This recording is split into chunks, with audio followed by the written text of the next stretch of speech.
नमस्कार, मी Vaishali family foods मराठीमध्ये आपले सर्वांचे खूप खूप मनापासून स्वागत आहे। चला तर आज आपण जत्रेत कसं मटणाचं कालवण बनवलं जातं म्हणजे कशा पद्धतीनं ते पाहणार आहोत। एकदम साधी सोपी रेसिपी आहे। आमच्या घरी देखील बोकड कापलं होतं आणि मस्त असं कालवण बनवलेलं होतं, तर त्याचा व्हिडिओ मी शूट केलेला आहे, तर म्हटलं तुमच्यापर्यंत पोहोचवावा।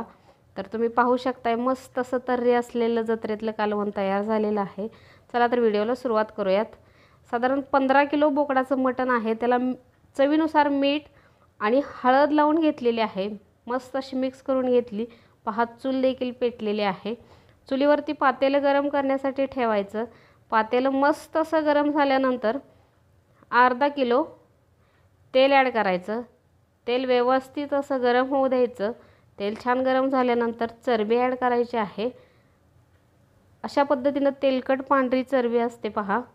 चरबी तेलामध्ये मस्त अशी परतून घ्यायची, अशी फुलली जाते फुलासारखी, तेव्हा समजायचं चरबी छान अशी परतली गेलेली आहे। आता वजडी ॲड करायची। वजडी देखील छान अशी तेलामध्ये परतून घ्यायची, म्हणजे भाजीला टेस्ट भन्नाट येते। आता पाव किलो बारीक कट केलेला टोमॅटो ॲड केला। 1 वाटी आले लसूण कोथिंबीर आणि पुदिन्याचं वाटण ॲड केलं। मस्त असं परतून घ्यायचं आहे। एकदम मस्त असं परतायचं, म्हणजे कसं भाजीला टेस्ट भन्नाट येते। आता याच्यामध्ये हळद आणि मीठ लावलेलं मटण ॲड करायचं आहे। आम्ही साधारण 70 लोकांचं जेवण बनवलेलं होतं, जे खूप होतं, खूप मोठ्या पातेल्यामध्ये बनवलेलं होतं। तर पाहू शकताय तुम्ही मटण। आता हे मटण छान असं मिक्स करून घ्यायचं आहे मसाल्यासोबत। आता झाकण ठेवायचं, खोलगट असं झाकण ठेवायचं आहे। त्याच्यामध्ये साधारण 5 लिटर पाणी ॲड करायचं आणि 15 मिनिटांनी पहा मस्त असं मिठाचं पाणी सुटलेलं आहे।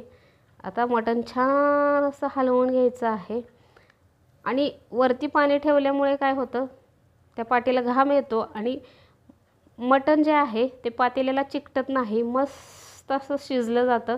एक अर्धा तास असंच मटण पाणी न ओतता शिजवून घ्यायचं। आता कसुरी मेथी ॲड करायची आहे अर्धी वाटी, आणि तुम्ही पाहू शकताय जे वरती होतं पाणी ते देखील ॲड केलेलं आहे आणि मस्त असं मटण शिजलं जातं। 1 तासामध्ये शिजलेलं मटण झाऱ्याच्या साहाय्याने पूर्णपणे बाजूला काढून घ्यायचं आहे सुक्कं मटण बनवण्यासाठी। तर पहा दोघे जण मिळून मटण बाजूला काढत आहेत, कारण खूप मटण आहे। मस्त असं आता सुक्कं मटण आपण बनवायला घेणार आहोत। पहा पाटीमध्ये सर्व मटण काढून झालेलं आहे। आता याला आपण परतून घेऊयात। पातेल्यामध्ये पाव किलो तेल ॲड करायचं आहे। तेल छान गरम झाल्यानंतर याच्यामध्ये 1 किलो बारीक कट केलेला कांदा ॲड करायचा आणि कांदा छान असा ब्राऊन रंगावरती परतून घ्यायचा आहे।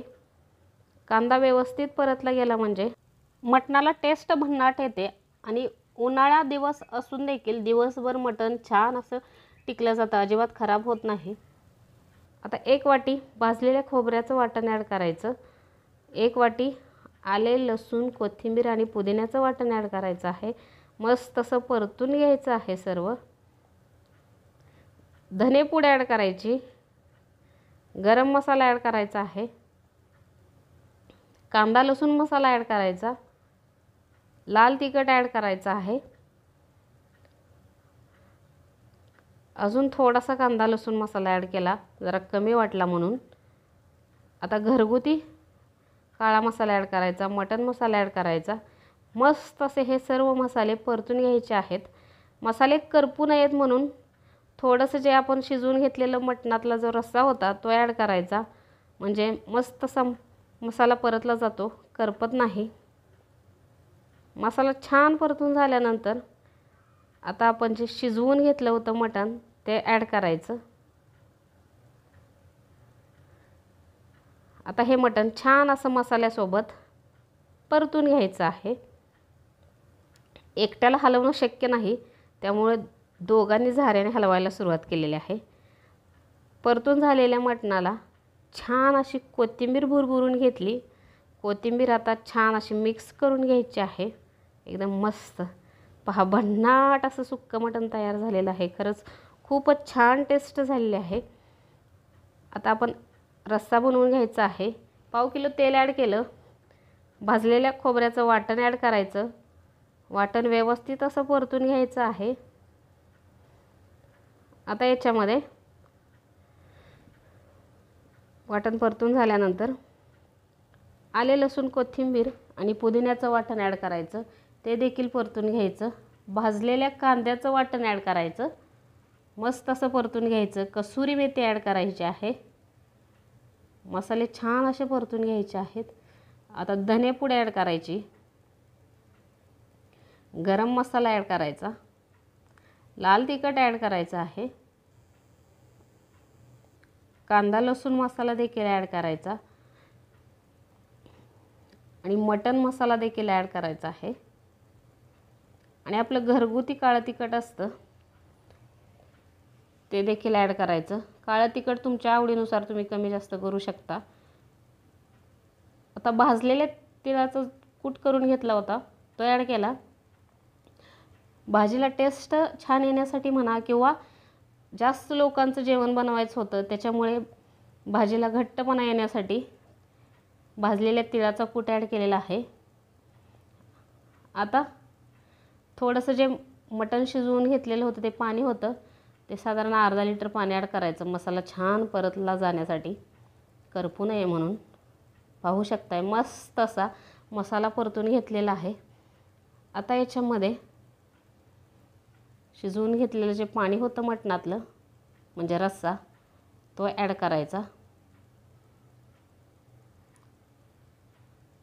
आणि याच्यामध्ये आता तुम्हाला जेवढी भाजी बनवायची आहे तेवढं गरम पाणी ॲड करायचं। आम्ही पातेलं भरून भाजी बनवली होती, तेवढं वरती आम्ही गरम पाणी ॲड केलं आणि भाजी पाहिजे तेवढी बनवून घेतलेली आहे। भाजीला छान अशी 15 मिनिटं उकळी येऊ द्यायची। कोथिंबीर भुरभुरून घेतलेली आहे पहा, एकदम मस्त अशी।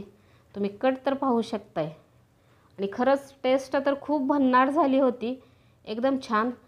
तुम्ही तुमच्याकडे जत्रेत कशा पद्धतीनं मटणाचं कालवण किंवा बोकडाच्या मटणाची भाजी बनवता हे देखील कमेंट करून नक्की सांगा। तुम्हाला हा माझा व्हिडिओ कसा वाटला हे देखील कमेंट करून सांगा। चॅनलवरती नवीन असाल तर चॅनलला नक्की सबस्क्राईब करा आणि तुमच्या मित्रमैत्रिणी आणि नातेवाईकांना व्हिडिओ नक्की शेअर करा।